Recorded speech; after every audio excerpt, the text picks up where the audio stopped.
That's going to be a nice little blip in editing. So, here we are. This one could end up being a long one. Yeah, I don't have a whole lot of information about what we're doing. I was just told how to prepare. Yep. So, I guess to let the listeners know what we're doing here. So, we took a bunch of different personality tests. I've taken them over a number of years. Elaina took most of them on Wednesday. Is that accurate? I took most of them this past week. Some of them I had taken before, but I couldn't remember my results, so I retook them. But most of them were new tests for me. All right. So, first question, I think, just overall, how do you feel about personality tests, just in general? What do you think of them? Do you have any thoughts after going through a bunch of them? Question or any response you have to a question like that? I feel like personality tests can be helpful with understanding yourself. I mean, I didn't go in a whole lot of depth with these results to see what they actually mean about myself. But I mean, I think that they can be fairly accurate. I think there's also a caution with them of them just being blanket statements about most people. Most people might be able to relate to this statement, so you probably do too. I think that's the kind of thing that you see in horoscopes and newspapers. Yeah. But I think, Yeah. like I told you about going through the love languages personality quiz, some of them I was there were questions that I've never thought about, but reading them and I would grimace answering some of them. It's oh, I guess I don't like that. Then the results came back. It was hey, you don't like this. Yep. Yep. I think that's interesting. Your response, I think, is more or less where I'm at. I think when I see stuff online about people responding to personality tests, it seems like the type of person who will say things online is a person who doesn't believe in them, or you mentioned, the blanket statement type response, people just feeling like the things could apply to so many different people, which I think part of is not entirely accurate for people who are trying to put tests like the ones that we took together. I think they try to think a lot more about what their tests are covering and what people, or how to help people understand who they are. But then another thing, and why you and I took a bunch of them, and we're going to talk about a bunch of them, is I think when you start putting a bunch of different results together, you can start to see a bunch of different similarities between what different tests are telling you, and you can start to pull together different themes. And so taking a bunch of them and then kind of adding everything together and seeing what all looks similar, I think is helpful. I think also adding them all together helps us see, with us, since we're so similar, when we add up all the different tests, we can see that there are, differences between us. So even though we're similar in a lot of ways, we are also very different people. Yeah, I was actually surprised, and we'll go through some of that with how similar some of our results were in a couple of these different things. So, all right, so which one do you want to start with? Well, I set up a flow, I guess, and some of this is going to be, I think, as proven with you taking these tests this week for the most part. I've had a little more experience with a bunch of these, some of them more so than others. So I kind of have a list of things that will be easier or quicker to go through, and then things I know more about. So we'll start with the things I know a little less about and things I think will be a little quicker to go through, and then go forward into a little more depth. But I should say that if either of us knew a bunch about any of these tests, I think any of them could end up being their own podcast episode. Mm-hmm. So my goal here isn't to completely cover the tests in their entirety. My goal is just to talk about our results specifically. So maybe give a little bit of an overview of what each test does and what some of the different results mean, but then focus more specifically on what our two sets of results do, just to kind of, since I think some of the theme of this podcast in general is getting to know each other better, at least here at the start of it. I think that's what I'm focusing on here. Sound good? Yeah, it does sound good. All right. First one, I'm going to spring it on you. We didn't talk about it at all. Pirate versus ninja. What do you take? Pirate versus ninja? Yep. Probably go pirate. Good. That's the right answer. Congratulations.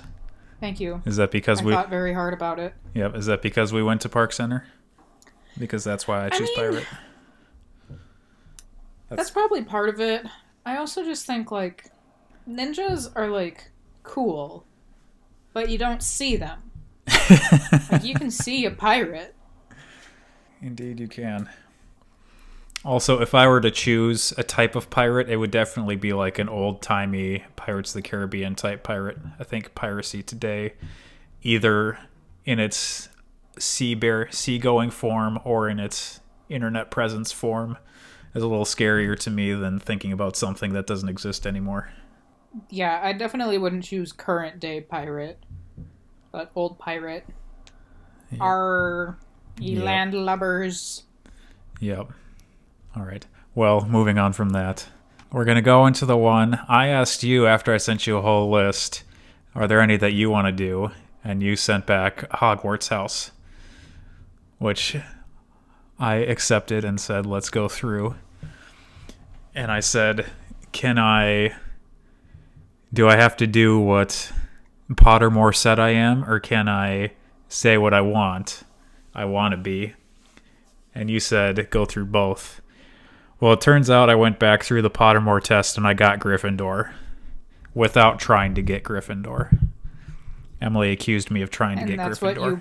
That's what you believe yourself to be? Yep. Initially, the first time I did the test, however many years ago, it put me as a Hufflepuff. And I did not want to be a Hufflepuff. I wanted to be a Gryffindor. Why didn't you want to be a Hufflepuff? Why didn't I? Yeah. Well, I think part of it is that Hufflepuffs just seem to have sort of a stigma around the type of person who is a Hufflepuff. But looking at the list of values for a Hufflepuff, so Hufflepuff values hard work, dedication, patience, loyalty, and fair play. Which, I agree with all of those things. But then at the same time, when the story was set with the protagonists in Harry Potter all being Gryffindors, I identified with the protagonists and wanted to be a Gryffindor. And then with the Gryffindor's values, they value bravery, daring, nerve, and chivalry. I think it doesn't seem like those sets of values are in conflict. It seems like they can be put together, or it doesn't, they don't conflict. So, but part of me wants to be the person who is brave and daring and has nerve and is chivalrous, I guess. Mm-hmm. Whereas the other things seem, the Hufflepuff values seem a little more immediately identifiable in me, and the Gryffindor values, I think, are ones I want to strive for. If that makes sense. That makes sense. The first time I took the quiz, like you, several years ago, I got sorted into Ravenclaw. And that's where I think I belong. Because, I've always valued not necessarily education, but just learning, and learning as much as you can about as much as you can. Yep. I find that important in my life. And, I don't necessarily want to be remembered as, the smartest person ever. I know I'm not the smartest person ever. But I also, if you look at, the legacy that, a Gryffindor would leave of, the big, brave hero, I don't want to be that. I could also see myself going into Slytherin just with, the cunningness and getting what you want.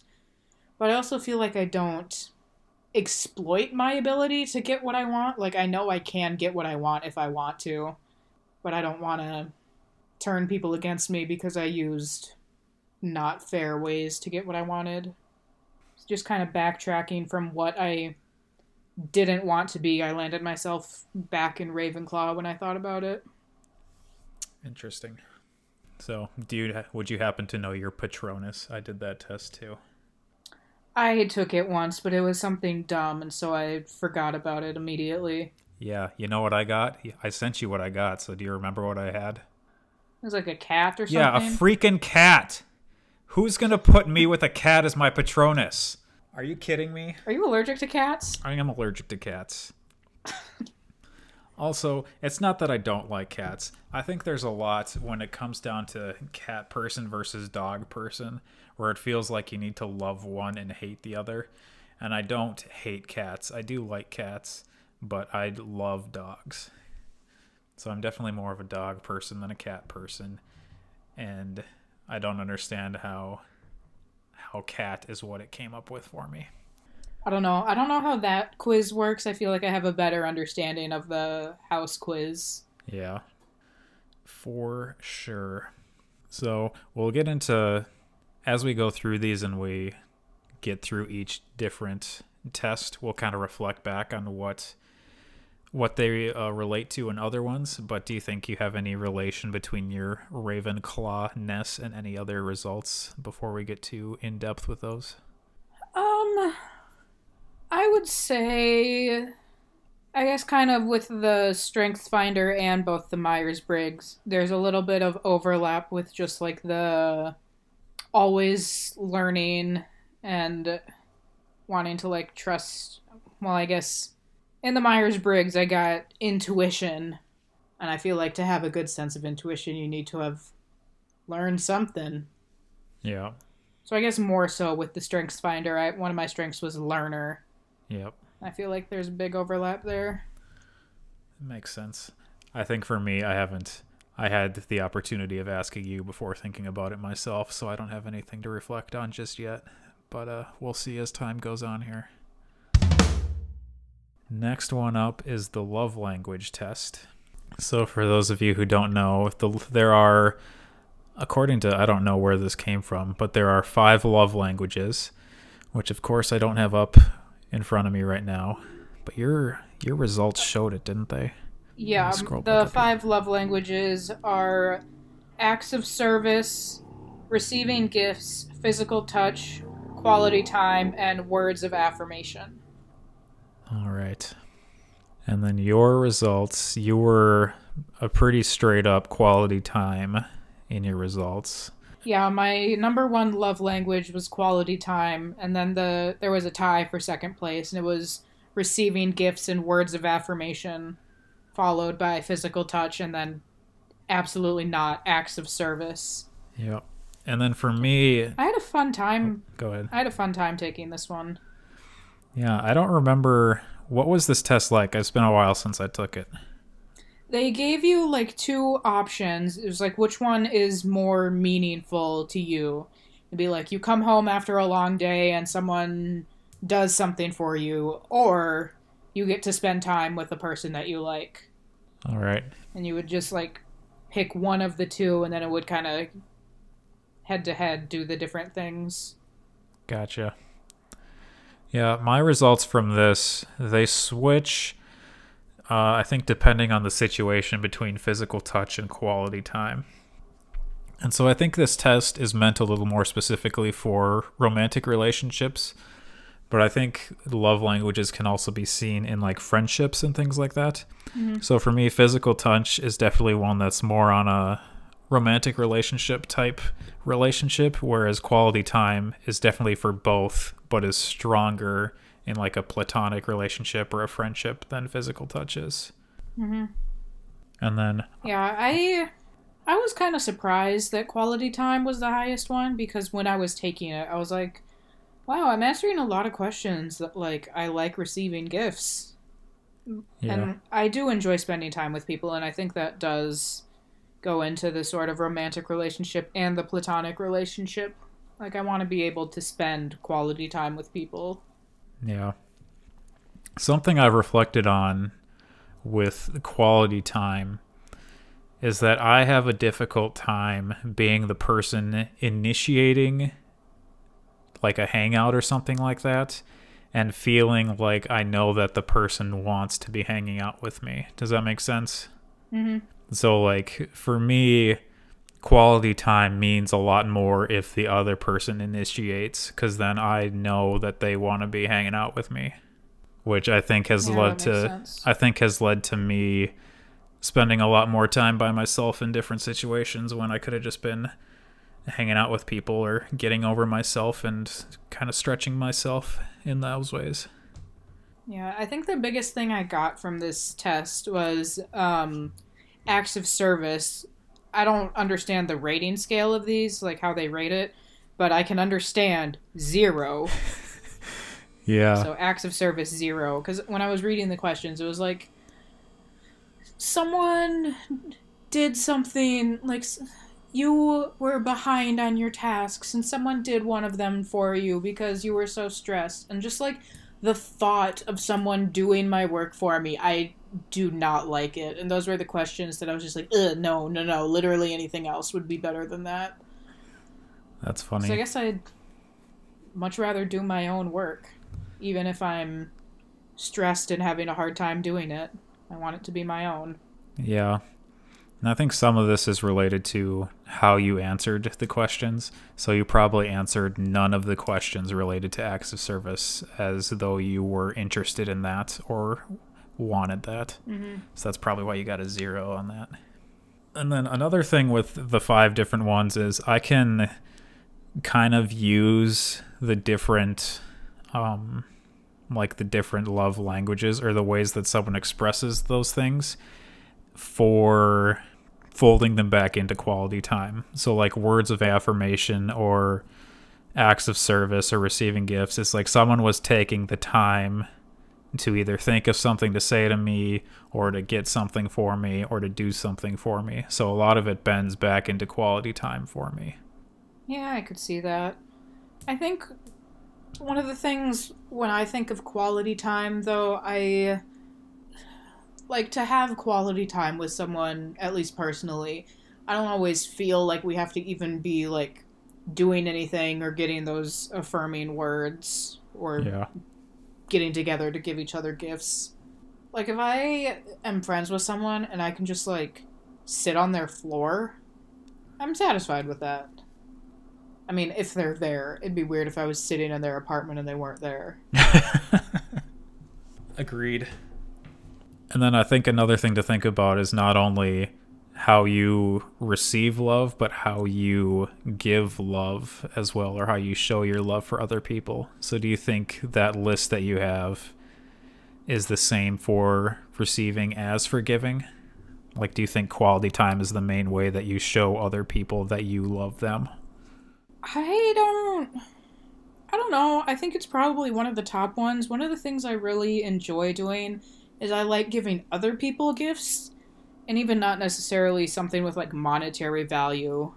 Like, for Christmas, I made Dad a video that was just, like, an overview of his life.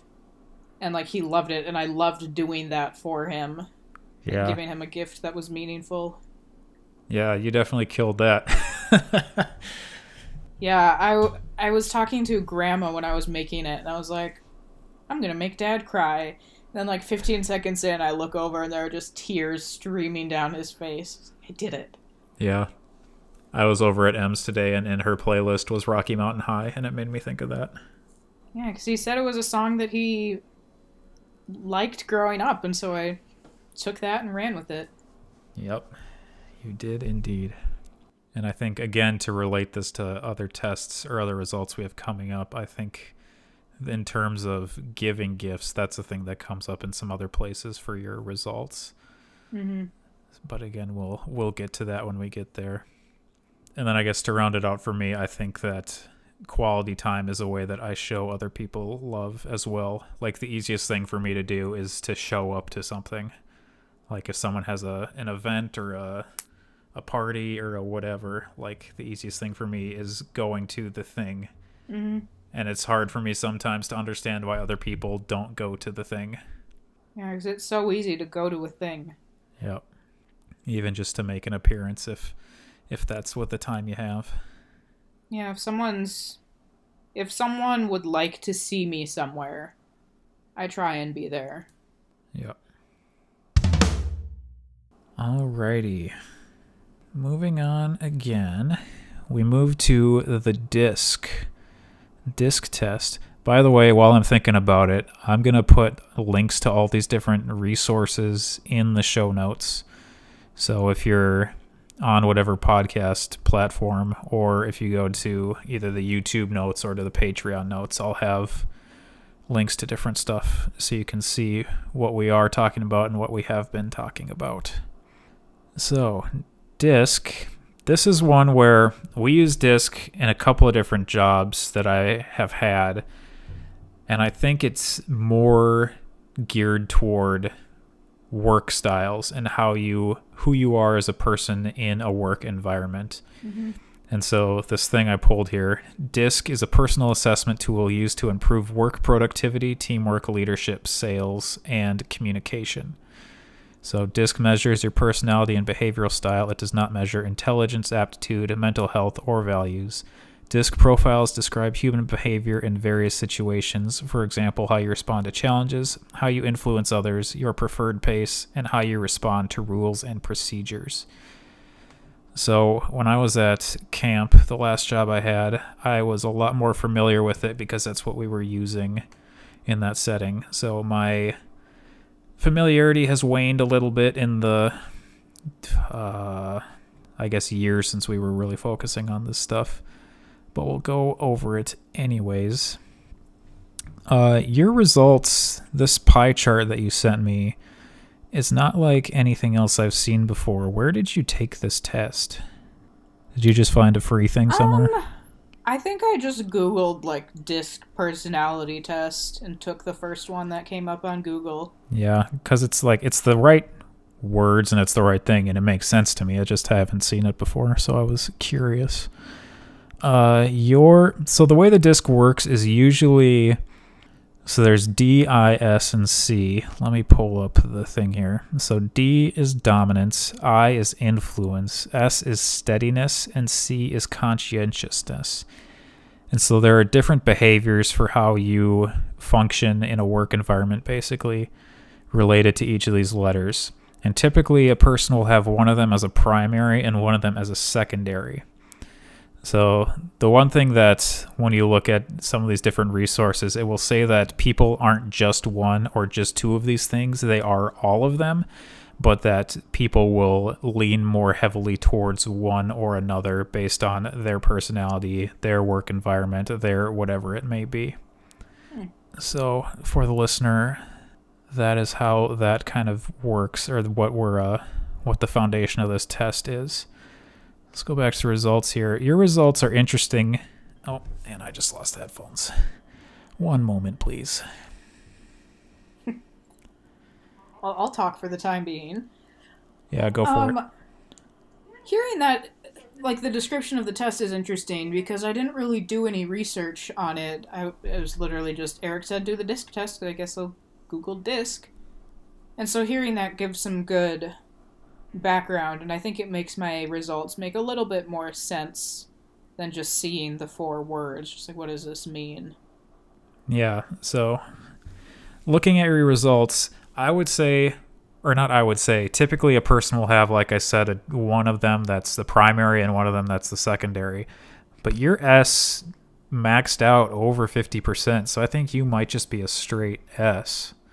If I had to use this pie chart that you have here to pick a secondary, I would say you're an SC. But I don't have the knowledge to know whether your S being up over 50% would put you just in that solid S or not. Yeah, so the overwhelming majority of my exam I've been too focused on school, of my test says that steadiness is the biggest one for me. That was over 50%, like you said. So in in a work kind of environment, I guess I would interpret that as, like, I like, not like I like, tradition, but, like, I like doing things and making sure we're going steady, making changes as we can, making the business better. Like, slowly but surely, we're getting there. Little engine that could. Yeah. And then another thing with the S, with people who have the S as their primary, is that it's very sort of people-oriented. Like, the way that you function is more people-oriented.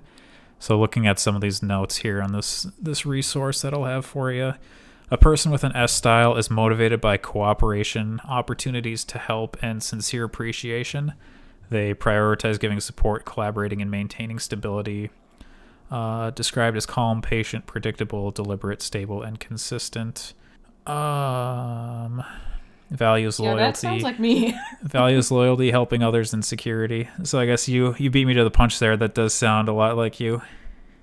Yeah, because, I mean, I wouldn't... Like, I don't go out of my way to interact with people, but if there's a person who I can do something... Like, I recognize that there is something easy I can do to help them. Like, I don't understand why I wouldn't do it. Yeah, like, it might make a little bit more work for me, but it'll make their life easier. Yeah, the couple of times that I had some teenagers helping me out when I was working at camp, that was one of the things I tried teaching them during the week, is that if you have a couple minutes, or even if you don't necessarily have a couple minutes, but you see that someone right next to you needs some help that you're able to help out with, just go ahead and, like, give them a hand. Like, it's gonna help the entire operation of whatever you're doing flow better and function better. And it's going to also help to show people that you are a person who can be relied upon and who was willing to help in different situations. Mm-hmm. Oh, and then you also had said, like, really calm for S. Like, I feel like that's me. I have about one tone, and it's this. At least outside of your head, right? At least outside of my head. I'm screaming on the inside a lot of times. I think that's commonplace among the S's that I've seen in action. 'Cause I feel things very strongly, but you wouldn't necessarily know it if you're looking at me. Yep. I understand that. Yeah. So my results, I'm a CS. So C primary, that was the conscientious. So I think C's are typically, or at least from what I remember, a little more process-driven, I guess. So this person with a C style is motivated by opportunities to gain knowledge, show their expertise, and produce quality work. Prioritizes ensuring accuracy, maintaining stability, and challenging assumptions. It's described as careful, cautious, systematic, diplomatic, accurate, and tactful. Maybe limited by being overcritical, overanalyzing, and isolating themselves. Well, that's pretty accurate. That sounds like you. May fear criticism and being wrong. Man, maybe we should stop. Yeah, so when I took this at YouthWorks, they had, like, different names for each of the different types, and the CS was named the Precisionist, and I think that's pretty accurate. And then also, when we had site director training there, they, like, set up a quadrant on the floor, and you had to sit wherever you were, but then you organize yourself based on what you thought you were more of, so people would sit more to one area or another based on what they thought they were more, like, related to. And I was, like, so far in the C, like, I was the furthest person into the C quadrant of the CS people. So I'm pretty yeah, that does sound like you, process driven. Yeah. I do well with tasks, and I do well with lists. I like being able to cross stuff off a list. That's a satisfying feeling. And with that strength, or that way that I work, it's a lot harder for me to comprehend and understand softer skill type work. So a lot of that, like when I was a site director, there's, like, the site operations of whatever I was doing, but then there's also the interacting with the people and the leaders, and that was a lot more difficult for me to quantize, I guess. And so it was harder for me to understand how to prioritize different things and how to function in those types of situations, if that makes sense. Mm-hmm. Because it's harder. You can't, like, there's no good process for talking to people. Like, you can write up a script, you can practice it in the shower however many times you want. Yeah. But as soon as they go off your script, it's like, oh no, what do I do in this instance? Yeah, I realized when I was in junior high that I thought I was such a good, like, winging it type person. And I realized after a bunch of failures trying to wing it in different situations that I'm not a good person at winging it when I don't know what I'm doing beforehand. So if I have like a foundation of knowledge or a foundation of understanding, then I can play off of that. But if I don't know what I'm doing and then I'm trying to wing something, it doesn't work out as well for me. Which is why I have 3 pages of notes for this. If you scroll to the bottom of the Google Doc, you'll see all my notes. Let me... I didn't even know there was another page. Yeah. This was I realized since I'm not working right now, well, I might as well turn this into my job. Mm-hmm. At least for the last 2 days. So that's where a lot of my time went over the last couple days. Any other thoughts on the disc?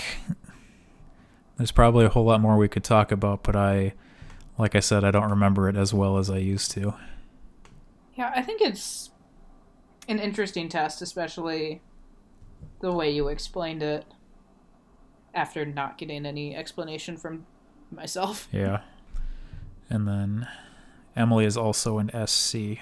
So the 3 of us are kind of in that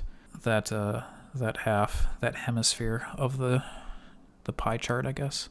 Yeah, I could see Emily as similar to you, but like I feel like Emily is better with like people.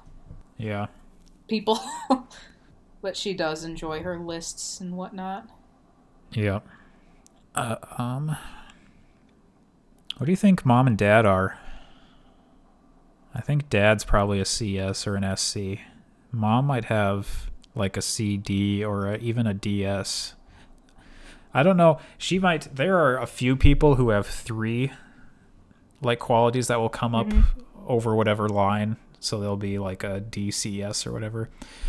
Because I don't know necessarily that she is a D, but she, I think, has some qualities where she can move into that from time to time. Yeah, I think just like with where she is in her career, like I don't think she would have been able to get there if she didn't have some dominance. That's D, right? Yeah, and I realized as I was asking it that you don't know. You know, like barely anything about this test, so... Asking you might not have been the best move on my part, but here we are anyways. This is me trying to wing it. I feel like Dad would probably be closer to like what we are, all the kids. Yep. I feel like he's really process driven and just doing like the same thing over and over again and like knowing that process. And I feel like Mom is better on her toes and like running things and adapting to change. Yeah. It's interesting. So some of these, even the next couple tests that we'll be talking about, they tend to stay the same more. But I think with the disc, you can move around a little bit with where you test. And I think Mom is probably someone who moved around a little bit because I know she's talked about she knew what type of a person she was and she knew what type of a job she wanted to do. And she knew that she needed to change some of the things that she would naturally do or would more naturally do versus things that would help her in her career. And so I think that was a lot of like an assertive, being a little more outgoing type move than necessarily like me who wants to stick to kind of just being myself and being inside of myself. If that makes sense. That does make sense. I had never heard that, but that doesn't really surprise me. Yeah. Because like we'll talk about, she identifies as an introvert, which I know. Which I think is interesting because I feel like anytime I go somewhere with her, she has to talk to everyone. Yeah. And I feel like I keep having to pull the reins back on myself a little bit before we talk about some of these other tests that will discuss these things. But it's interesting to me, even this far, how interwoven a lot of these results are. Mm-hmm. Yep. So moving on now, we move to the StrengthsFinder. StrengthsFinder. So this is one of the ones where I was like, we're not going to go over everything about some of these tests because the StrengthsFinder has 34 different results that you could have as your strengths. And I don't know this test that well, and I definitely don't know all 34 of the strengths. So we're going to talk about the 8 that came up in between the two of us. Yeah, I had never taken the StrengthsFinder, which surprised you, but I knew that there was a way I could. It's normally behind a paywall, and I knew there was a way I could get it free to me. Yeah. The reason it surprised me is because at Bethel, everyone takes the StrengthsFinder as a part of one of the intro classes. There's like for the most part, like 90% of Bethel students take an Introduction to Liberal Arts class when they come in the fall, and as a part of that, you take the StrengthsFinder. So the only reason it was a surprise that you hadn't is because everyone did that where I went to school.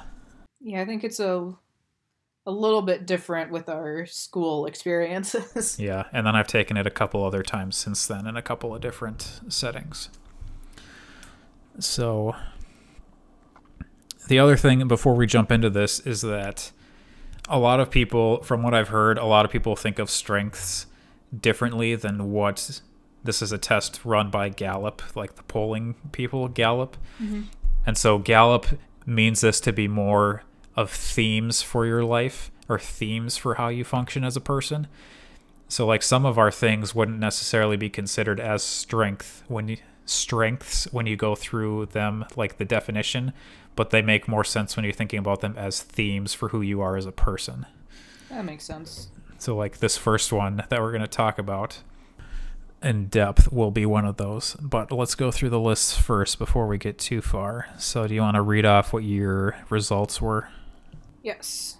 So my results for the StrengthsFinder said my number one strength was harmony, followed by context, followed by learner, individualization, fun word to say, and lastly, deliberative. Yeah. And then... Which, I mean, isn't really not a... Oh, parts of speech. That's not the right part of speech. Anyways. Yep. And then my top 5 were deliberative, adaptability, intellection, belief, and context. So we'll go through some of these. Also, I want to say that StrengthsFinder in the past and now more typically just gives you the top 5 because the idea is that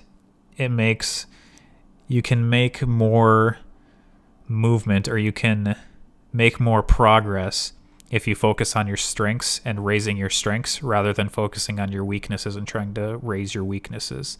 And a lot of times when people see their full list, they have a tendency to focus more on their weaknesses than on their strengths. And so at this point, you can buy the test that shows you all 34 in a row. So you can see that for a little more. That wasn't a thing the first time I took this test. But so that's why that's why it gives you your top 5. Yeah, when I took it, it was like through a school program, and so I got it for free, and they just gave me the top 5, and then it said for however much money you can unlock all 34. It's like, I'm not paying money for this. The point was to get it for free. Yep. So we'll go through this. You and I shared 2 of our 5 results were the same. So we had deliberative and context the same. So deliberative for me was number 1 and was number 5 for you. So, deliberative. People exceptionally talented in the deliberative theme are best described by the serious care they take in making decisions or choices. They anticipate obstacles. Do you think that sounds accurate for you? I'd say yes. I'd say I do take care in making decisions, but I do understand why this was my lowest strength and not my highest. Because, like, I do, in some sense, anticipate obstacles, but it's more of just, like, my anticipating obstacles is just an anxiety-driven nightmare of thinking of everything that could possibly go wrong, which I don't think is deliberative. But I would say I do take care in the decisions that I make, and I want to make good decisions. Yeah. Make the quote-unquote right decision. Yeah, and for me, when you read through the entire definition, like that's just the topic sentence basically. But when you read through the entire thing, it completely makes sense for me that this is my number one. I'm trying to pull up the thing because I don't currently have internet on my computer, so I'm trying to pull it up on my phone. And it's taking a little longer than I would like. All right. So reading some more into the description. You're careful, you're vigilant, you're a private person. You know the world is an unpredictable place. Everything may seem in order, but beneath the surface you sense many risks. Rather than denying these risks, you draw each one out into the open. Then each risk can be identified, assessed, and ultimately reduced. So when you talked about everything being fueled by an anxiety-driven whatever, however you phrased it, that seems like where you would land in the strength. Just of identifying all the risks and then drawing them out to be addressed one by one. Yeah, I think the rest of that definition, if you will, also fit me pretty well. Yeah. Guess that's why it's a That's strength. the thing, when you pull 5 of them. So I've taken this 3 times, and I've had pretty different results each time. And this is one of the tests where you're not typically supposed to have different results. Like, they're supposed to be pretty similar each time. But when you're going through different phases of life, or when you have some major life event happen to you, this is one where your strengths can switch because your focus changes. And it doesn't necessarily mean that your weaknesses become your strengths. It means that maybe some things that were like in the 6 to 10 range on the list move up into the top 5, and then some of the top 5 ones will drop down. So I've had some, none of them have been on all 3 of the tests I've taken, but I have had some that have overlapped between tests. I don't remember what brought me into that, so I don't remember where I need to go back to. Do you remember? How did I get to that? How did you get to what? How did I get to where I am right now talking? I don't remember what my point was. Something about how they're not... This isn't supposed to be a test that really changes, but they've changed for you. And how big life events might make them change. Yeah, they change. Deliberative. I don't remember. We're going to move on. Sorry to myself when I will be editing this, and to all the people who are yelling at me from the other side of their screens, trying to remind me where I came from. The other one we shared. Let's move to that. The other one we shared was context. Context was number 2 for you and number 5 for me. So, like, the topic sentence on this: people exceptionally talented in the context theme enjoy thinking about the past. They understand the present by researching its history. So, any initial thoughts about the context theme strength? I think that sounds like me too. I enjoy understanding how we got to where we are. I don't want to just focus on the present and how do we change the present. It's like, based on what we've done before, what would be... 1, why are we here? And 2, what would we have to do in order to change something that we don't like in the world that we're living in? Yeah.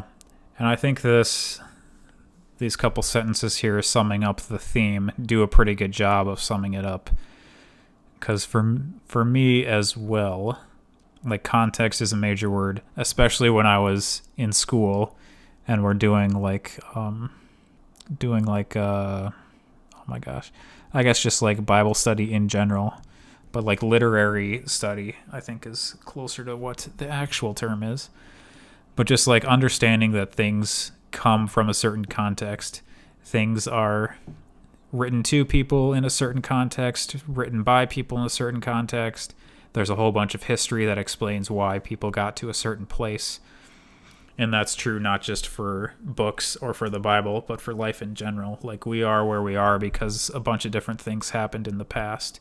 And understanding what has happened already will help us to understand where we are going. Mm-hmm. And then that, I think, is a part of information gathering, I guess, so that we can build upon moving forward. So it's not just we're going to try a whole bunch of different stuff moving forward to try and make something work. It's let's look back and see what has worked and what hasn't worked and formulate our plans based off of the history of what we've already done so far. Yeah, that sounds like me, and I think that's the way that I try and look at the world. Like, we can't, if we really want something to change, we can't just demand change with no sort of background. Yeah. Like, you need to have some understanding of where you're coming from, like where your platform is coming from, but also where the other side is coming from. Yep, I concur. If you want to change some minds, you can't just look at your side as the absolute truth. Yep. Yeah, so I think that's a pretty good coverage of the two of us. Now we go to the ones where we split. So your top result was harmony. And this actually used to be in my list as well the first time I took it. It was my top one as well. And I have to say, I'm a little surprised that harmony is your top one, because that doesn't seem to be the way that our relationship has worked. Because harmony, people exceptionally talented in the harmony theme look for consensus. They don't enjoy conflict. Rather, they seek areas of agreement. And I think for the time that we were often argue. Yeah, the time we were living in the same house, that was not the case for either of us when relating to each other. No, we fought with each other all the time. I would often try and wrestle with you. Yep. So physical conflict in addition to. Yep. Which never made sense to me because it never made sense because I would just sit on you, and then you would cry, and I would get in trouble. I was 7 years younger. It didn't matter. You started it. You were in high school sitting on like a third grader. It was the only way I knew that I wasn't going to hurt you. It's like, what's the way that's not going to hurt her? Let's just sit on her. But anyways, I think I am also surprised that it's my top one, because it's not necessarily that I'm always looking for consensus among people. I just really do not enjoy conflict. Yeah. But it seems to me like when you do have conflict that you move through it. So I wonder if this harmony strength is helpful for you moving through conflict. Which isn't to say that necessarily all of your conflicts end positively or anything like that. It's just to say that you take the time to move through the conflict, whereas me, in my experience, for me, I'm a person who tends to completely avoid conflict and doesn't address it at all, which is a thing I've had to work on. Yeah, I think part of that came through, to quote We Bear Bears, years of therapy. Ice Bear says that. Yeah. I think years of therapy has gotten me to the point where I'm willing to work through the conflict because I know that something either good or bad will come for it, and it's better than just staying in the weird limbo of not knowing. Yep. And I'm only at months of therapy right now, so I'm still working on it. But anywho. Yeah, it is a process. Yeah. And when you put it like that, I mean, that kind of makes a little more sense on why it was so high on my results. Yep. And I think, again, that's related to some of the things, but we'll connect some more dots as we continue moving on. Number 3 for you, I guess this would be, is learner, which when we were talking about Ravenclaw earlier, that reminded me of this being one of your strengths. So people exceptionally talented in the learner theme have a great desire to learn and want to continuously improve. The process of learning rather than the outcome excites them. So again, Yeah, like I was saying with Ravenclaw, like I enjoy learning and I always want to be learning more, and I like one of the things Dad always told me, like people can take a whole bunch of things away from you, but they can never take your education away.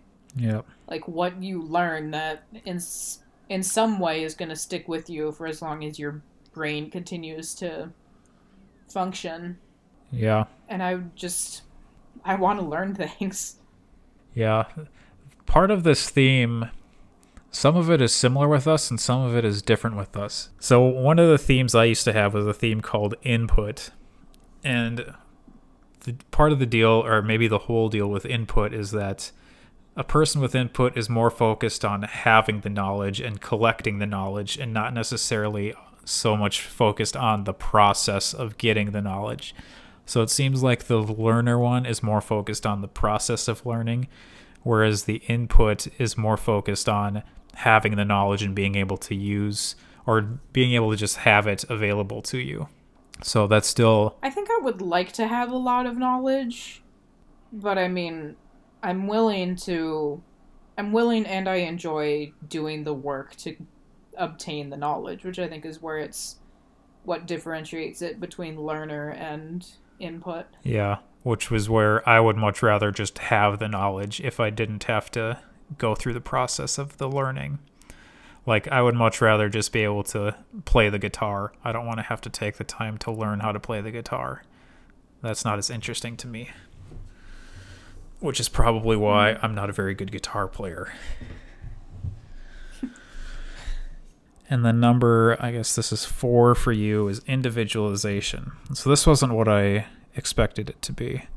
People exceptionally talented in the individualization theme are intrigued with the unique qualities of each person. They have a gift for figuring out how different people can work together productively.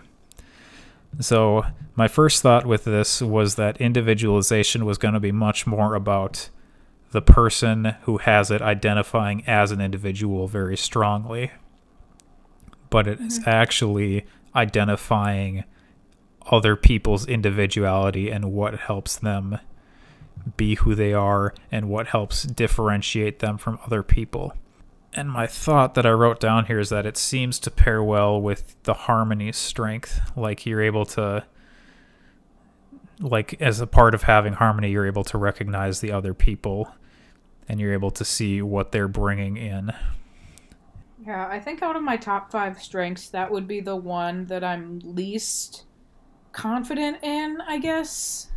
Even though it wasn't my bottom one, it was my 4th from the bottom. Just figuring out how different people can work together productively. I mean, I guess I am willing to do the work to make sure that everyone has what they need in order to get to a group goal of success. Yeah. So it sounds like this might be a good one to bring back up the full description. We'll go through a little bit more of this.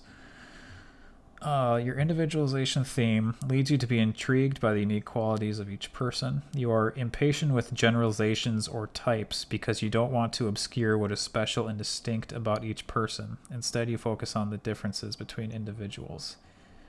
And it would seem to be focusing on differences not in a negative way, but in a positive way.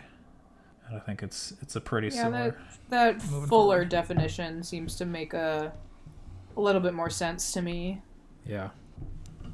And as we've been talking about this, I remembered, so I was a part of a group at Bethel for a couple of years where we took the StrengthsFinder test, and then one of the leaders of our group was a strengths coach, like worked for Gallup and did some coaching on strengths. And one of the things I think that she said was that of your top 5, 2 or 3 of those will be like very strongly identifiable. Like you will very strongly identify with 2 or 3 of your top 5. More so than the entire top 5.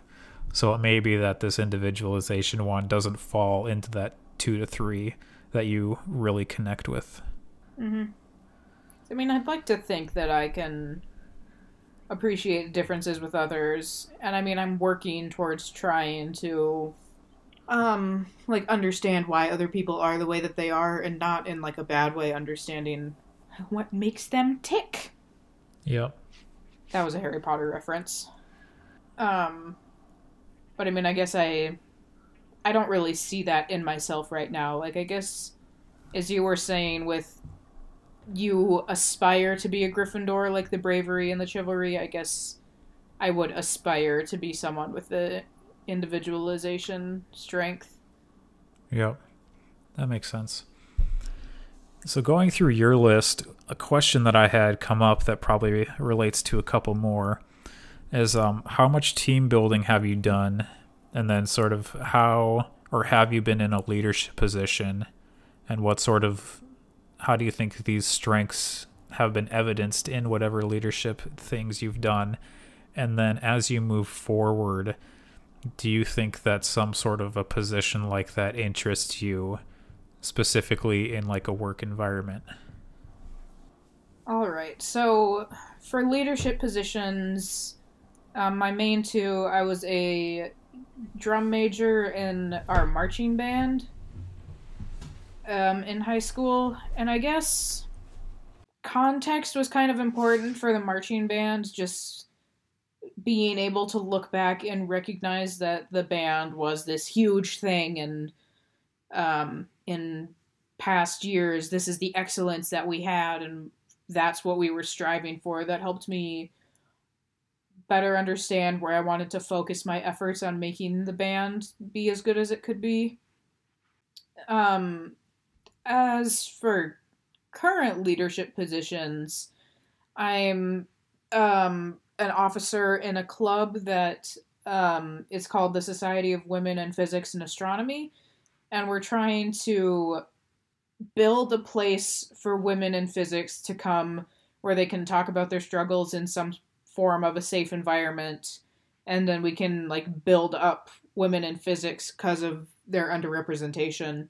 And I would say I guess harmony is and individualization are part of that, because we'll have discussions on potentially touchy subjects in the for the department, like why are women underrepresented, and trying to find the things that we can agree on about how we got to where we are and why this club exists and what we want to be doing, and then how we can work together to make a better environment or make the environment that we want to have. I guess a lot of these really go into that. I guess for a future like job situation, one of my current like ideas is doing some form of what I'm doing right now, just on a professional level, with either women in physics or women in STEM in general. And I guess these would all sort of be important to that, just kind of applying the same things, just a little bit different way, reach more people. Yeah, because it seems like if that's something that you're interested in, that you are set up well to move forward in that. And now that you have this list and you kind of know where you're at, you might be able to foster those strengths and move forward with those strengths, or knowing what those strengths are. Mm-hmm. All right. So the rest So of what mine. about your remaining strengths? Yep. So my number one was adaptability. People exceptionally talented in the adaptability theme prefer to go with the flow. They tend to be now people who take things as they come and discover the future one day at a time. This part of my personality drives Mom insane, because she is very much a plan person. Mm-hmm. She has a story about, I don't remember, some trip I went on where I was packing the night before. It might have been my Amsterdam trip, a 3.5 week study abroad trip. And I was packing the night before, and she was like going out of her mind, trying to like portray a calm persona, but going out of her mind internally that I was this go with the flow, or this not having a plan that I was executing or whatever. Mm-hmm. Yeah, that's interesting. I wouldn't, like, one of my first thoughts of you wouldn't be you're an adaptable person. But with a story like that, like, yeah, kind of the same way, just like the suitcase will get packed. Yeah. It's very much a, like it said, or it says, if it didn't say it in that, so it doesn't say it in that short description, but in the longer description, it says that people with adaptability don't necessarily not have a plan, to use a double negative, but that we are able to adapt from the plan because we understand that it's very unlikely that whatever plan we have is going to go off perfectly. And so that's where, like, I like to have a base foundation of understanding or of information. I like having that so that I'm able to be adaptable. So my adaptability isn't necessarily complete and absolute. It's adaptability within bounds. Yeah, I could see, like, if anyone in the family were to have a plan and it were to go wrong, I think you'd be one of the better people at taking the plan that went wrong and making something out of it that still gets something of what you want. Yep. And all of that said, a lot of times I don't have a plan, and I'm very comfortable not having a plan in a bunch of different situations. Also, just because I have adaptability as my top strength, it doesn't mean that I am always happy to be adaptable. Mm-hmm. There have been some situations, especially recently, where situations required adaptability, and I was just getting more and more frustrated as things continued to change. And it's like, we're getting so close, and I don't understand why we're changing things. That's one of the big things, I think, is when I don't understand why changes are being made, that's when I have a harder time being happy, being adaptable. So one of the things is, like, when I marched drumline, I marched with an independent drumline when I was a freshman in college. And we changed our show so much, and I didn't understand why we were changing so much of the show when things seemed to be working the way that they had initially been planned. And so I was able to be adaptable because the situation demanded it, but I wasn't very happy with a bunch of different stuff that was happening. Mm-hmm. And I think that's just kind of like a normal human thing. Like, you're going to be a little bit peeved if these great plans all of a sudden, like, turn out to be not so great. And not even necessarily great plans, but just like, it seems like it's working, why are we changing it? Mm-hmm. Like a reinventing the wheel type thought process. If it isn't broke, don't fix it. Yep. The next one on here, what would this be for me? Oh, adaptability was 2. Adaptability used to be 1. So now intellection is 3. Intellection. People exceptionally talented in the intellection theme are characterized by their intellectual activity. They are introspective and appreciate intellectual discussions. Intellection does not dictate what you are thinking about. It simply describes that you like to think, is what I have in parentheses here. So I think this is definitely true. My mind is always and forever constantly buzzing with an internal monologue about any and everything. Yeah, when I think about you, this is one that I can definitely fit to you. Because I would I would occasionally, like, think to myself, like, I wonder which one of us siblings is smarter. And I feel like we're all smart in such different ways that we can't exactly... Yeah, it's hard to quantify. Yeah. So I feel like you are really introspective, and you'll participate in the intellectual discussion, and you'll be able to do it more on your feet than Emily or I would be able to. Whereas Emily, like, got better grades in high school. Like, what is the concrete intellectual ability? Yeah. And so part of this, I do really enjoy, like, having, like, this constant thought process going in a lot of different situations. But there are a lot of times, like, if I'm at a job where my brain isn't fully engaged, then for 8 hours during a workday, my brain is thinking about why am I not fully engaged? What am I doing? Why am I not doing something else? And so, like, the internal monologue can get exhausting at times. Or there are times like when I'm laying in bed waiting to fall asleep. I'm not a person who can fall asleep right away because my mind is constantly going, which sometimes I really enjoy what I'm thinking about as I'm falling asleep, and other times I'm like yelling at myself, go to sleep, you need to go to sleep, shut your brain off and go to sleep. And so it's like two sides of the same coin, I guess. Sometimes it works out well and sometimes it is a little more frustrating. Especially if you're trying to fall asleep. Yeah. And then another thing I have written down here, introspective and appreciate intellectual discussions. Related to that, I very much enjoy intellectual discussions, whether I'm participating or just listening to them.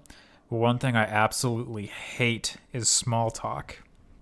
Small talk is a thing I don't understand. I don't really know how to do it very well. And I would much rather get much more in depth, much more quickly than I know a lot of other people are willing to do or go. And so a lot of times I will stay quiet in different situations because I know it's more of a small talk situation than an in-depth conversation situation.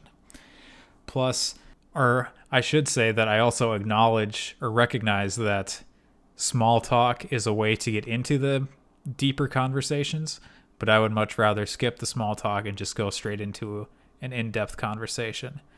And it leads in some different places to me not understanding social rules, either what is socially what I should do or why is something socially set this way. Yeah, I think that's one of the big differences between us because, like, I don't necessarily enjoy small talk. Like, it's not something I'll go out of my way to do. But, like, I'll participate, and, like, I feel like it can be useful and get into the deeper conversations. And I remember there was one time I was in the car with Emily, and she just asked me this random deep question out of nowhere. And I was just taken so off guard. It was just like, where did that even come from? I feel like this you just wanting to jump right into it. And I need she has a tendency to do some sort that. of build-up. Indeed. And then the final theme for me to discuss here, number 4 on my list, is belief.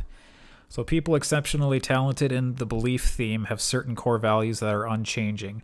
Out of these values emerges a defined purpose for their lives. So in the situations when I've taken this test, it's been in a more religious environment, either straight up religious or religious education.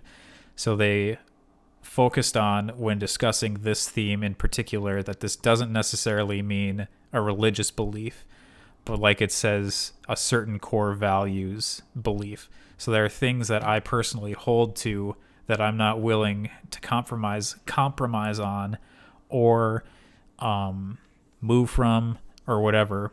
So one of the things when you read further down the description of this theme is that, like, your internal monologue with this theme demands that you find work that meshes with your values.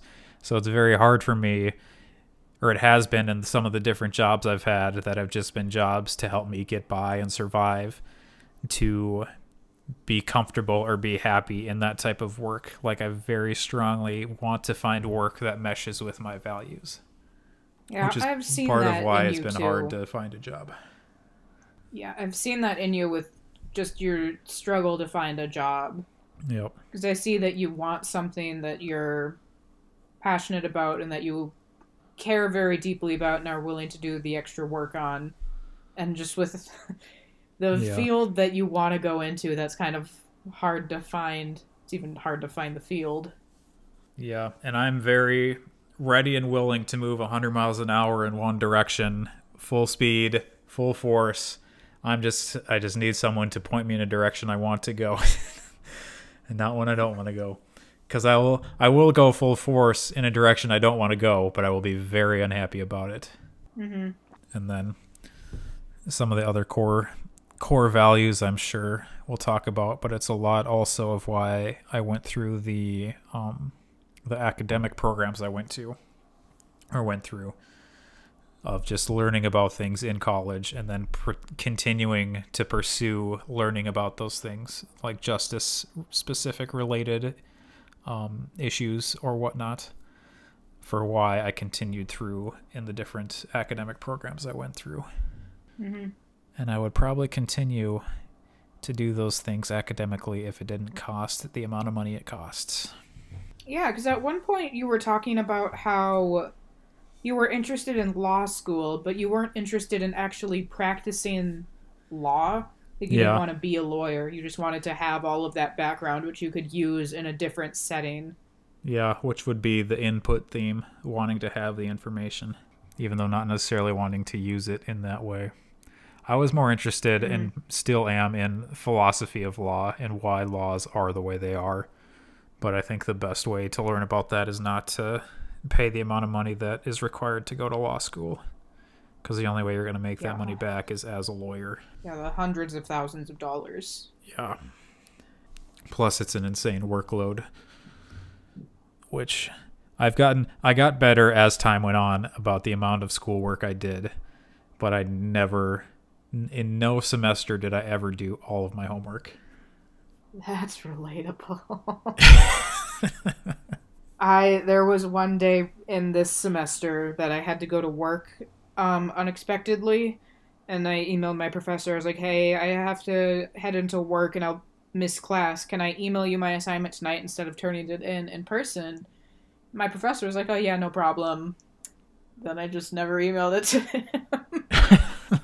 That's not the way to do that. It's been too long for me to turn it in. Oh, Elaina. Yep. But it was one of those things that, like, I was willing to accept one assignment with a 0.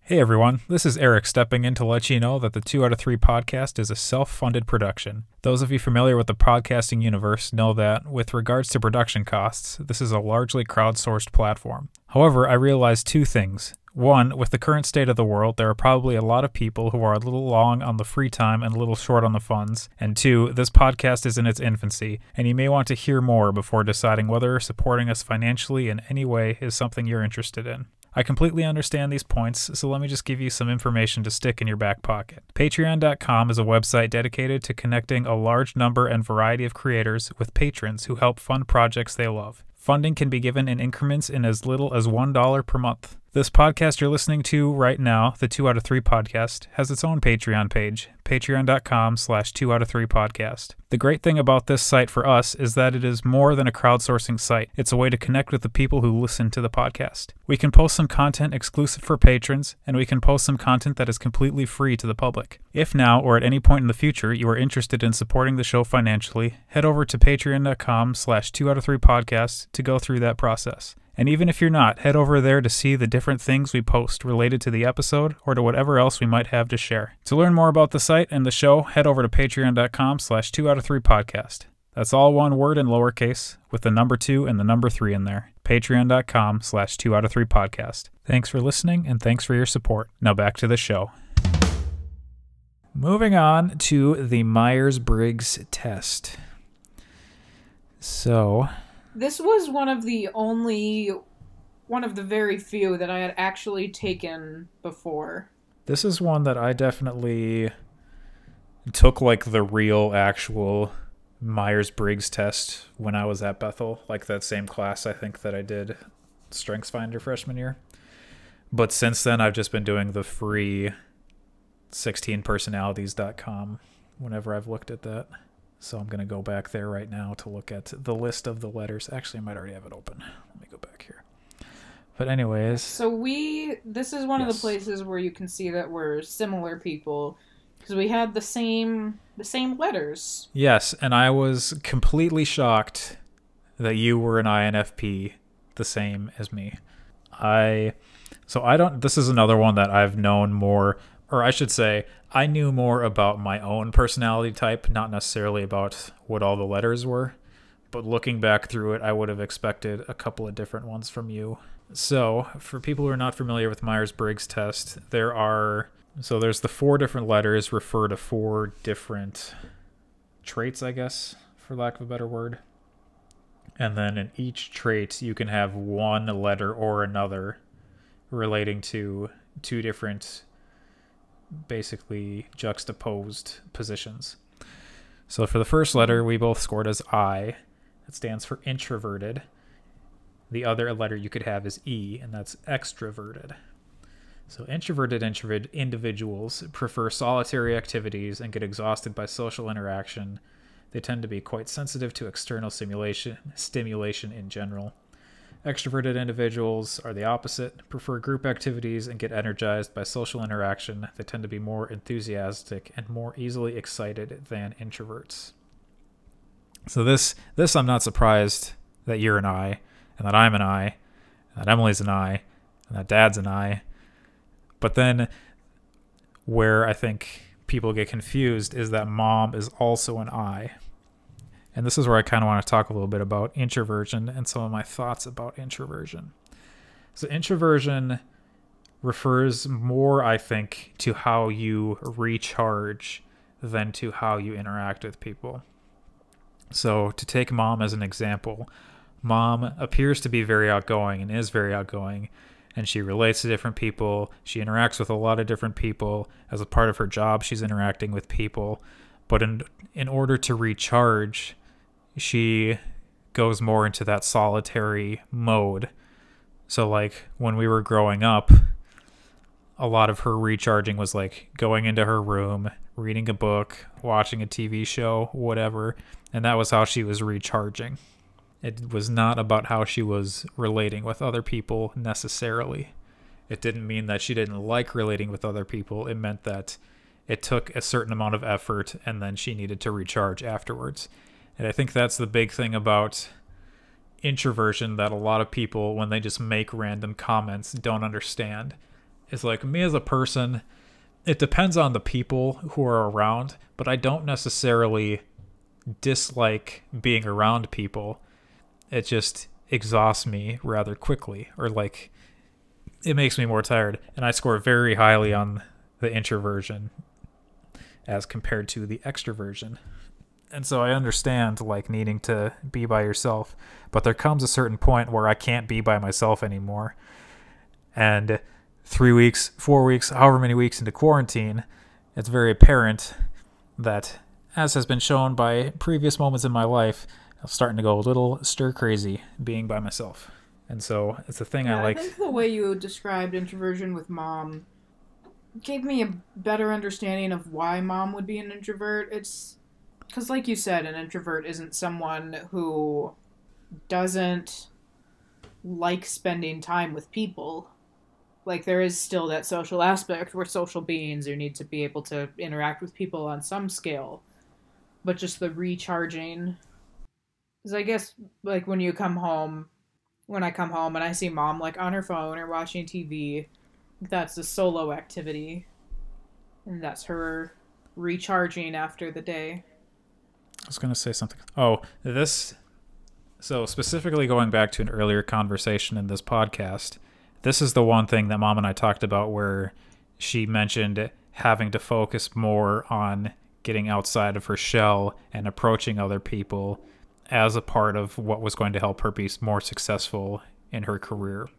Because as an introvert, she has more of that tendency to be more, or like to close in more on herself more quickly than to necessarily be pushing out and meeting new people and talking to new people and things like that. So it is definitely, there's a tendency, I think, for introverts to want to be more inside themselves, kind of seclude themselves in certain situations. That doesn't necessarily mean that introverts always want to be alone. Mm-hmm. Because I enjoy spending time with people who I enjoy spending time with. And, like, I want to, back to the love languages, I want to spend that quality time with people who I care about. Yep. But I will hit the point where, like, I can't spend any more time with you. Like, I need to go home and be by myself to not be here. Yep. I agree. So now, the next set of letters, energy. So this is where we both are an N. N stands for intuitive. Intuitive individuals are very imaginative, open-minded, and curious. They prefer novelty over stability and focus on hidden meanings and future possibilities.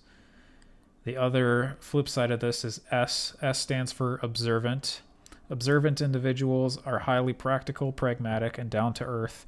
They tend to have strong habits and focus on what is happening or has already happened. So this, I think, is one where I could have seen you as an S rather than an N.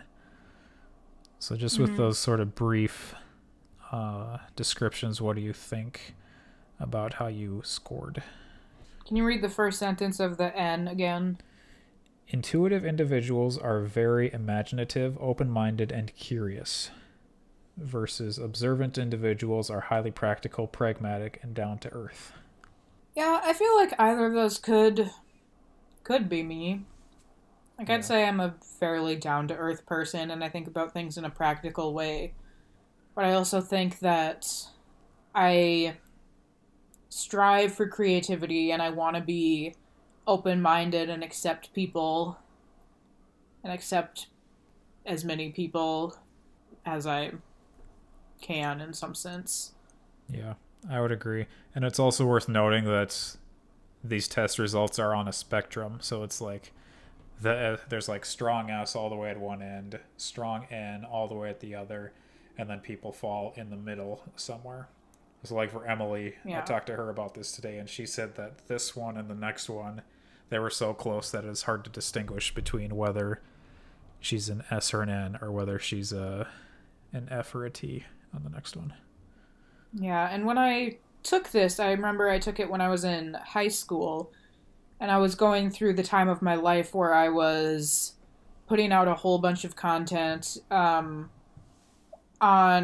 both the blog that Dad and I ran and YouTube, and so it may have been influenced by that and the creativity and like creative process in creating those things, whereas I'm a little bit more distant from those hobbies now.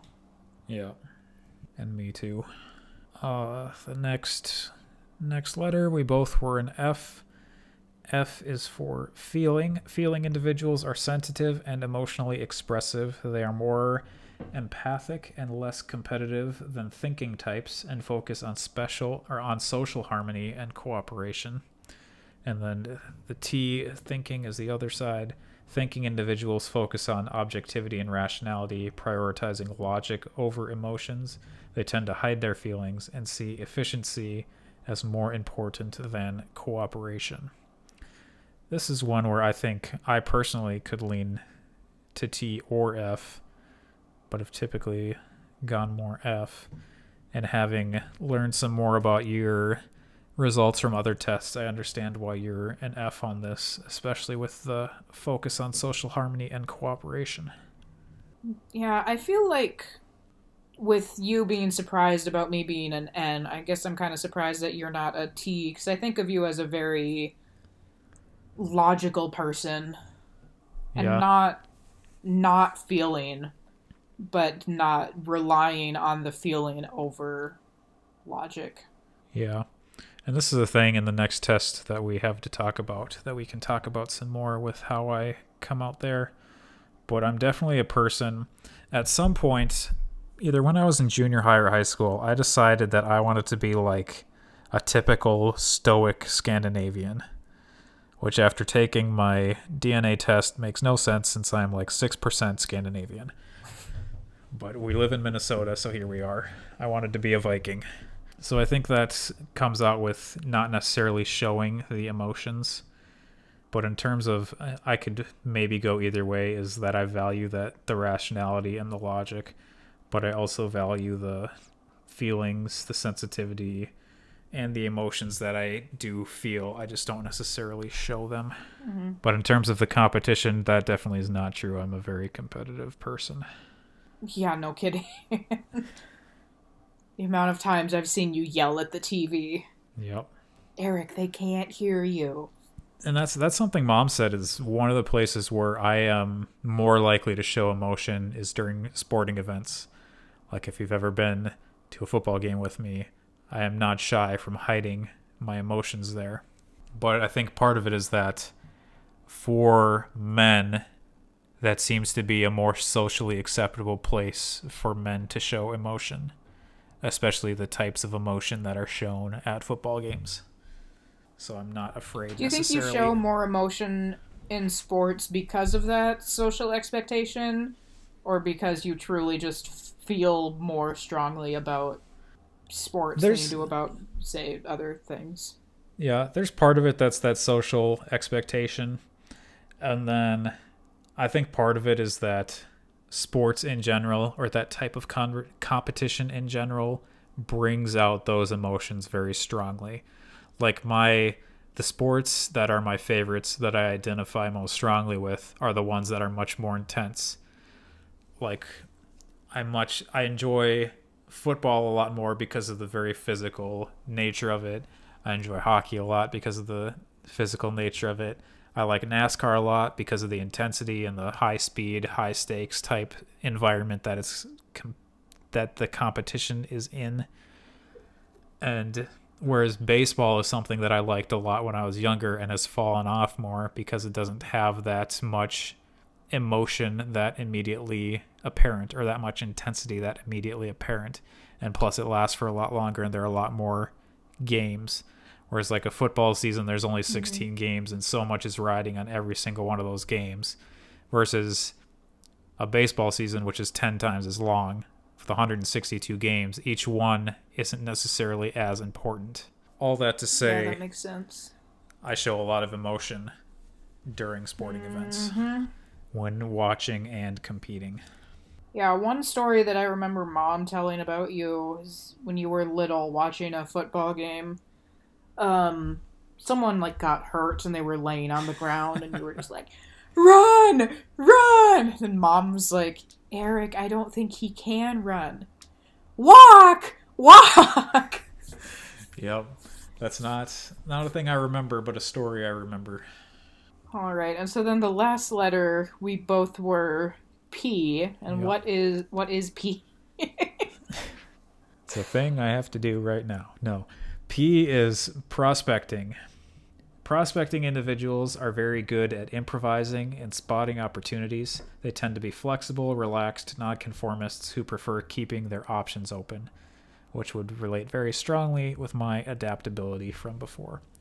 The other side of the P is the J. J is judging. Judging individuals are decisive, thorough, and highly organized. They value clarity, predictability, and closure, preferring structure and planning to spontaneity, which definitely is not where my adaptability lies.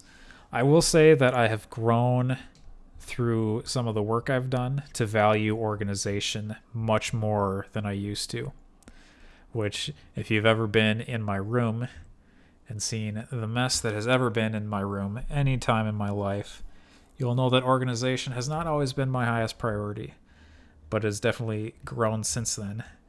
And if you were to come over right now, you would see that my room is very nice and neat, and the basement is very nice and neat, and the kitchen is a little messy at the moment, but is much cleaner than it has been. So I do, some of those values have grown, and I think it's important to know that some of the things that we aren't strong in, not necessarily a weakness, but a thing that helps us live better as a person, are places where we can grow and we can learn different things.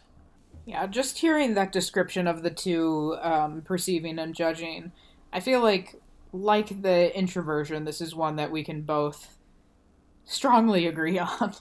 Yeah.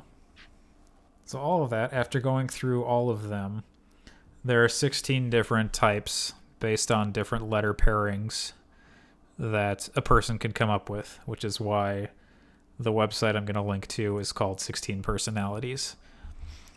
But then so with the combination of all the different things coming together, they each have their own little descriptions. So for the INFP, this website calls INFPs mediators. INFP, idealistic, loyal to their values and to people who are important to them. Want an external life that is congruent with their values. Congruent, either way. Curious, quick to see possibilities, can be catalysts for implementing ideas, seek to understand people and to help them fulfill their potential, adaptable, flexible, and accepting unless a value is threatened. So looking at just that, I see like all of our different StrengthsFinder results just in that one paragraph. Yeah, that sounds very much like us. Yep. Loyal to your values, that was one of mine. External life congruence with them. Curious, quick to see possibilities, can be catalysts for implementing ideas. I think that was some of both. Seek to understand people, help them fulfill their potential. That was more of yours. Adaptable, flexible. Those were on my side. So yeah, that's where I think, again, to reiterate, taking multiple personality tests, especially ones that are designed to help bring out these types of strengths and to help you understand more of who you are, is helpful, because then you're seeing, like the two of us are here, seeing themes that help you grow in understanding who you are and how you interact with other people. Yeah, and how these results connect to different results personally. Like you mentioned the loyalty to your values, but also to people who are important to you. And Yeah. you'll see that. I think the next thing we're going to talk about is the Enneagram. And my Enneagram style is very much loyalty and loyal to people who you care about and care about deeply. Yep, it's a part of the name. A couple other things I highlighted here. There are 4 different NF types, so types that share those letters. All of 4 of them care about helping and connecting with others, and these types aim to understand themselves and others. So I think, especially with your StrengthsFinder results, those 2 things connected pretty strongly. And then finally, mediator personalities, back to just the INFPs, are true idealists, always looking for the hint of good in even the worst of people and events, searching for ways to make things better. While they may be perceived as calm, reserved, or even shy, mediators have an inner flame and passion that can truly shine. The risk of feeling misunderstood is unfortunately high, but when they find like-minded people to spend their time with, the harmony they feel will be a fountain of joy and inspiration. So I think some of that, again, connected not just with the StrengthsFinder results, but even back to the love languages. When they find like-minded people to spend their time with, the harmony they feel will be a fountain of joy. Or even back to our earlier conversation about how we're perceived as calm, but I'm screaming on the inside a lot of times. A pastor at one of the churches I used to work at called it, or related it to being like a duck, where you look calm above the water, but you're paddling like hell beneath the water. I think I am a duck. I think that metaphor related more to work style, but I think is also useful for how we are presenting ourselves versus what our inner monologue looks like. Mm-hmm. All right. So I think that's all I have to talk about with the Myers-Briggs. Do you have any other thoughts before we move on to our last final discussion? I don't think so. I am pretty interested in what this Enneagram discussion is going to be like. So, what is the Enneagram? All right. The Enneagram is the hot new thing among young evangelical Christians to talk about and to study and to learn and all those different things. And me, or Emily, and I were no exception. So the Enneagram, if you look at it, it's a circle and it has 9 different numbers around. So Enneagram, it refers to the shape and the number of personalities inside of this system. So this is an interesting system to me because it's not static. It's a very fluid system. So each person has a number that they will either test as or identify with. This is a test or a system in particular where you can identify, or it's very self-referential. You can find your number without necessarily having to rely on a test, just based on reading the different descriptions. So you'll have your number, but then there are arrows pointing to and from your number within the circle. And those refer to where you move toward in a growth moment and where you move toward in a stress moment. So you will move to different personality types and you will adopt some of the characteristics of those personality types depending on what sort of a situation you're in. And so we're not going to talk about all of the types. We'll just talk about your type and my type. The other thing to note about them is that you have your type, and then you have the places you grow to, the places you go to in stress, and then you also will have a wing. So the wing is the number on either side of your number. You have characteristics from both of your wings, but one of the wings will be dominant. So for me, I'm a 4, and my stronger wing is the 5. So I'm a 4-wing 5, which based on the test means I am called the Bohemian. So let me pull that back up. The Bohemian. I was not ready for that name. Yep. The 4-wing 3 is the aristocrat. So the 4s, the big thing that this system is looking for, or one of the big things, is your fears, and then it's also looking for how you act in order to try and find love. So 4, their basic fear is that they have no identity or personal significance, and their basic desire is to find themselves and their significance, to create an identity, in parentheses. So as a 4, I'm very interested in being an individual, being my own thing, having that thing be very creative. And in my mind, in order to find love, or to find people who love and accept me, I need to be more creative, more unique, more whatever along those lines than any other person around me. And I need to do so to the fullest of my abilities that I can possibly imagine. And my fear is that I'm not those things. So my number for this test was 6. And you have a question mark that I potentially have a 5-wing. Yep. When I took the test, it said that my highest percentage was the 6, the loyalist, and my next highest was 3, the achiever, which wouldn't, according to your description, which I am hearing for the first time, wouldn't be a wing, because it's not a number right next to my number. Yeah, 3 is where you move to in stress, so you take on some of the characteristics of a 3 when you're in a stressful moment. In terms of wings, knowing you, I would guess that you're a wing 5 rather than a wing 7. So, just based on the names alone, 6 wing 5 is known as the defender, and a 6 wing 7 is known as the buddy. And I would picture you less as the buddy than as the defender. No, I'm not the buddy. No, not that. Yep. Anything but that.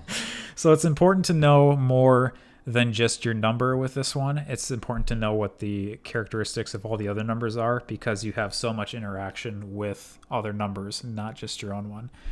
So the 5, I think we share a 5-wing. 5 is very concerned with information process, doing things right.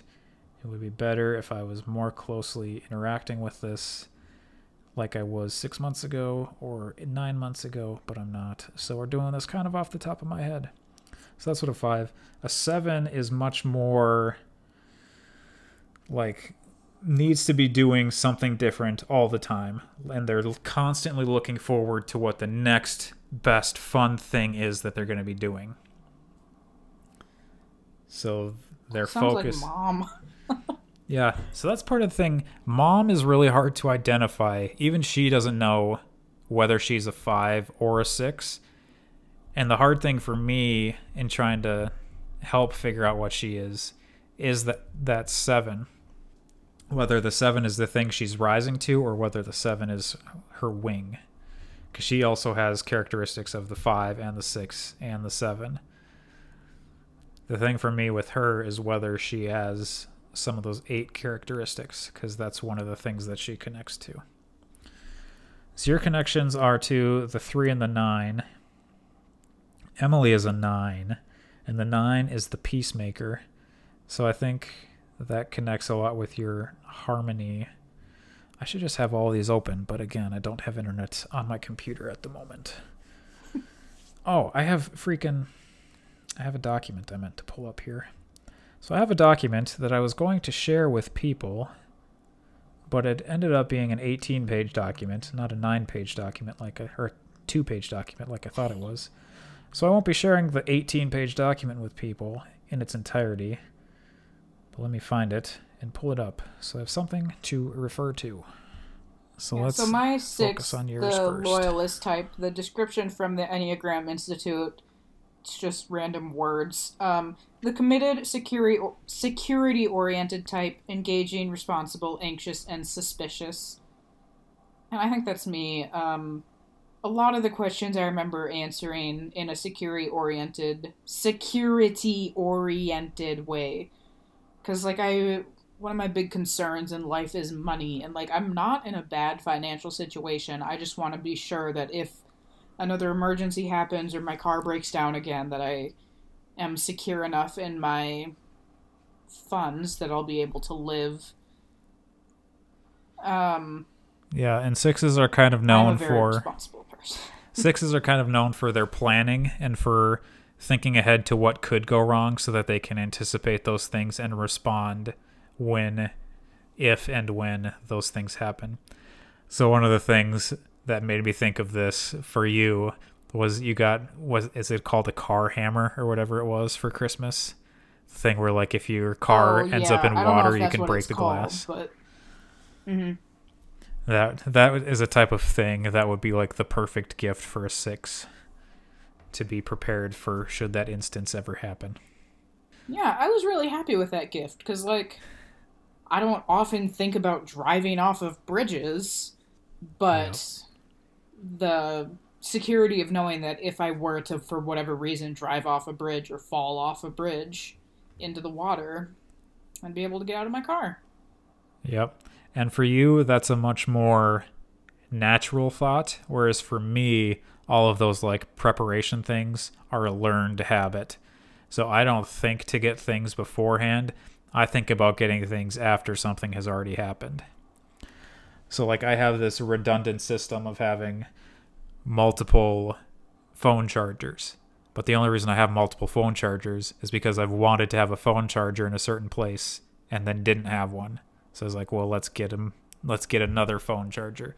Or, like, I have multiple sets of headphones because I was like, sometimes I don't want to have to carry headphones with me and not have them somewhere else potentially. So I have, like, headphones for different places, which is a thing a 6 would think of beforehand, but me at the 4 thinks of after I didn't have headphones in the situation. Yeah, people comment frequently about how my, like, the backpack that I carry around is like a bag of tricks. So just pull out random things and be like, why do you have that? It's like, in case I ever needed it. And there was an instance I needed it. Here we are. Yep, that sounds about right. So the other things that you connect to is, so like I said, the 9 and the 3. The 9 is the peacemaker, and they're motivated by the need to keep the peace, to merge with others, and to avoid conflict. So when you move to a number in growth, you take on positive aspects of that number. So that's, like I mentioned before, where your harmony strength would be sort of a definer of that. So motivated by the need to keep the peace, and then it's not necessarily for you to avoid conflict, but it helps you to see multiple sides of a situation and help you move through conflict. And then the 3 is the achiever. So let me scroll up to that. The achiever is motivated by the need to succeed, and they're a person who wants to be outwardly seen as successful. So in moments of stress, you're moving towards that wanting to be seen as successful. And for me, having that as a piece of one of my wings, that's another thing too. For me, it's not just about being unique, it's about being successful at being unique. Which, again, if we had gone over this 9 months ago, it would have been way more coherent than it is right now, which I apologize for, but here we are. Yeah, because if I'm in a stressful situation, I want to be the person people look to as like, oh, look, you did it. I guess that's what that is. Yep. So I do set high standards for myself. I'll sometimes struggle to meet them, but I want people to know that like I met this standard, or I did this thing, or I did it. Yep. And then for me at the 4, I rise to 1 in growth and fall to 2 in stress. So the 1 is the perfectionist. They're motivated by the need for perfection. They feel like they will only be loved if they have things done perfectly.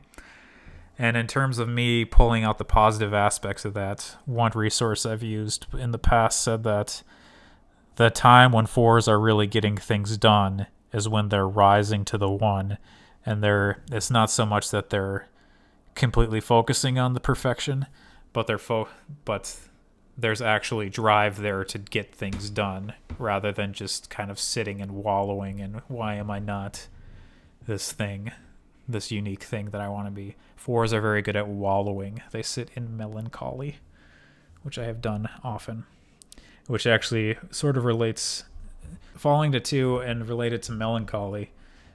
So part of that is 2s are known as the helpers, and their motivation is the need to be needed. So 2s will do things for people, but they want people to recognize that they did a thing for them. So for me, falling to that and pulling on the negative aspects of that is very much a why don't people love and appreciate me? And that's where sort of sitting in sort of the wallowing, misery, melancholy comes from. But there are some other... Yeah, and there are some other resources that I'll link to. One of them is called The Road Back to You, which was a book and a podcast, which will have some more descriptions, some more in-depth descriptions. But sitting in melancholy or in misery or whatever, one of the things about a 4 specifically is that they will be better able to sit with people who are going through very difficult, very dark things. What they said is that a 2 will want to fix a situation for a person, but a 4 is able to just sit and relate and empathize and whatever and be in that situation with the person. So for me, in a lot of situations, I recognize that it's not beneficial for me to say a thing, to do a thing, to whatever, that a lot of times, because there's nothing I can do in a lot of these situations, and nothing I can say necessarily that's going to make a person feel better. But if I can just sit there and be with the person, then I know that that is sometimes all that a person needs. And in a lot of situations, it's all that I can do to try and help a person feel better, or to help a person go through something that is very difficult. Mm-hmm. So I know a lot. I know a lot more about my number than a lot about other numbers, so that's why I'm able to pontificate. Yeah, I don't know if I'm the type of person who would like try and... I want to say that I'd be someone... I'm really good at listening to people, and so I want to say that I'm really good at just like being there. But I also think there's a part of me that wants to fix situations for people. But personally, the thing that I find most comforting if I'm going through a hard situation is someone who can just sit there with me and not try and fix the situation. I could see why both would be helpful to different people. Yeah. And why there is that distinction between the 2 and the 4. Yeah. So, that's some of that. And if you want, for the Enneagram specifically, I know a lot more resources. So there's a podcast called The Liturgist Podcast that in their first or second season sat down with the people who wrote the book, The Road Back to You, and went through like each of the different numbers a little, like not in super depth, but in enough depth to do like a 90-minute podcast that covers all the different numbers. So you can learn more about yourself. And then one of the people from that team that wrote the book, Ian Morgan Cron, he has a podcast called Typology, which I used to listen to a lot more frequently than I currently do. But he talks with people who have different numbers, who are on different places on the Enneagram. and he talks about their number. He talks about other numbers related to those numbers, talks about different situations, because there's a lot more in depth you can go with the Enneagram. It's not just the 9 types. There are ways you can shrink it and look at 3 different types, like different triads. And then there's even more depth that you can go into with each number. So like I'm not just a 4, I'm a self-preservation 4, and that has different things that other 4s don't necessarily have. Which, another thing, since we're continuing to talk about 4s, and I know as much as I do because of who I am as a person, 4 is a type that expresses their emotions a lot more freely, except for the self-preservation 4s. Self-preservation 4s feel the emotions, feel them just as deeply, have just as wide a variety, but don't necessarily show them as ably or want to show their emotions necessarily. So I think in relating to all the other things about emotions or whatever that we've talked about, it's not that I don't feel deep emotions. I do very much so. I just am not apt to show them or show that I'm feeling those emotions. Yeah, that does sound like you. Hearing all this information about the Enneagram is interesting because the first time I took the test, I was at the Cheesecake Factory in Des Moines with Mom and Emily, and Emily wouldn't stop talking about the test and had me and Mom take it, and then was just like, oh, you're a 6 and a whatever Mom got. Just like, okay. Cool. Yeah. I just didn't know what that meant. So, as I said, maybe 2 hours ago at this point, we probably could do, if we knew more about each of these tests, could have done individual episodes on each of them. But I was trying to go for more of a quick, us getting to know more about our own ones and just kind of touching on each of the tests. It did take a little longer than I thought it would, but here we are anyways. I do want to say, whether this gets edited in or not, that one of the things I don't like about podcasts is when they'll have like a 2-part episode that should have just been kept as 1 part. So I'm probably going to keep this as 1 part, but don't necessarily expect things to go this long, or maybe they will. We'll see what ends up happening with this podcast that we have here. Closing thoughts. I think we can probably close it off here. Do you have any overall thoughts about things you've learned about yourself, about me, connecting different things, anything in general you want to finish us off with? I think, like you mentioned at the beginning and a couple of times throughout the podcast, that adding together the different results from the different tests really help establish your like similarities and differences between people and like establish yourself as a person. And I think that's really been interesting with these, because with things like the love language test, that helped show me a little bit more how I show people that I care about them, whereas the disc showed me more how I would act in like a professional environment or the ways that I prefer to act at work. And just seeing how they can combine is interesting, because I feel like none of these tests are the end-all be-all of yourself as a person, but when you combine them, you get closer to who you are, what you stand for. And it is worth noting, like I meant to at the start, that neither of us knows everything about all these tests. And so we're working through this just like any other person would. And we're working through it together because of the nature of what we're trying to do here. Let's see, I wrote down a couple of combination of themes things. Let me see if I've already talked about any of these.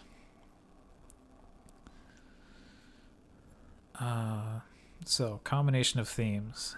Elaina, I've written down deliberative paired with the 6. So you're able to plan ahead to anticipate what might go wrong.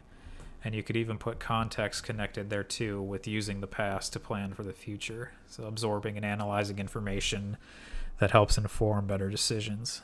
So those are some things that are thematic with you, I think. Yeah, I have plans for like everything I could ever possibly need a plan for.